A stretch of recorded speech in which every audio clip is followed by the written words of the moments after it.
कल का जलसा आसिम मुनीर के खिलाफ कम और बाहर बैठे लोगों के खिलाफ ज़्यादा था। आपने शायद ये चीज़ नोट नहीं की, लेकिन जिन लोगों ने साइकोलॉजी पढ़ी है उन लोगों ने ये चीज़ बखूबी नोट की होगी कि कल के जलसे का टारगेट आसिम मुनीर नहीं था बल्कि कोई और था। अब जिन लोगों को नहीं नज़र आया, मैं ज़रा उनकी तवज्जो दिलाना चाहता हूँ। कोई भी जलसा जब होता है तो उसके अंदर जो मेन किरदार होते हैं उनकी तकारीर बहुत इंपॉर्टेंट होती है। उनकी तकारीर के ऊपर, तकारीर में जुमलों के ऊपर, जुमलों में जो की वर्ड्स होते हैं और फिर उनके जज्बात, उनकी बढ़कों के ऊपर सारी चीज़ें मुनहसर करती हैं।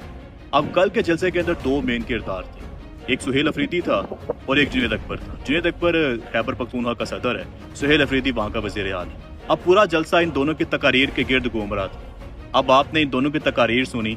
अब इन दोनों की तकारीर और जुमलों के अंदर जो की वर्ड्स थे, आप मुझे बताएं कि कितनी बार इन लोगों ने आसिम मुनीर का नाम लिया था, कितनी बार इन लोगों ने आसिम मुनीर को ज़हनी मरीज कहा है। 3 साल हो गए इमरान खान को जेल के अंदर।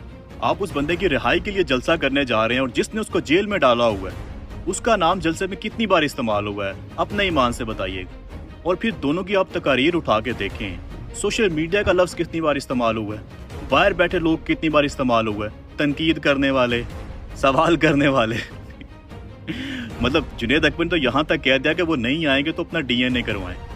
ये कौन कह रहा है? वो बंदा कह रहा है जिसने 30-35 साल सियासत में गुजार दिए हुए हैं। मतलब इतनी हमारी उम्र नहीं है जितने साल उसने सियासत में गुजार दिए हुए हैं, फिर भी उस गधे को इस चीज़ का इल्म नहीं है कि अगर आवाम तनकीद करती है, लाए अमल मांग रही है, तो भाई लाए अमल देना आपका काम बनता है। वो आवाम की तनकीद सुनना आपका काम बनता है, क्योंकि आप एक ओहदे के ऊपर विराजमान हो। अगर आपसे आवाम ने सवाल नहीं करना तो आवाम ने किससे सवाल करना? आवाम आपके मुंह के ऊपर थूकेगी ना अगर आप अमल दरामद नहीं करेंगे। मतलब इमरान खान ने जो 5 बड़े अहकामात दिए थे जेल से बैठ के, ना सुहेल अफरीदी उसके ऊपर काम कर रहा है, ना जुनैद अकबर ने उसके ऊपर अमल किया है, ना गंडापुर ने अमल किया था। तो भाई आवाम के सवाल फिर जायज़ है ना, आवाम का प्रेशर जायज़ है। और जो आवाम सवाल कर रही है, जो लड़के सवाल कर रहे हैं, आप उनसे कह रहे हैं कि वो आए। मतलब आप भी जानते हैं कि बाहर बैठे जो सोशल मीडिया के लड़के हैं उन लोगों ने एस्टेब्लिशमेंट को, जर्नैलों को इतना लताड़ा हुआ है, वो जिस दिन आएंगे एयरपोर्ट से उठा लिए जाएंगे। इनको तो नहीं उठाएंगे वो पाकिस्तान से, क्योंकि ये तो उनके अपने बच्चे हैं फौजियों के।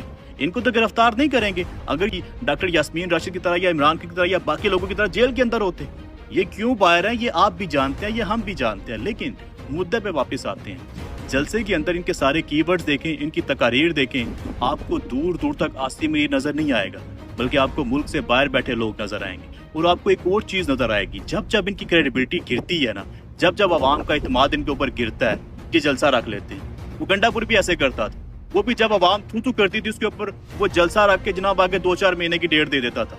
तो ये हरामखोर भी वैसे कर रहे हैं, ये जलसा कर रहे हैं, करोड़ों रुपया लगाते हैं सिर्फ इसलिए आवाम को बताने के लिए कि यार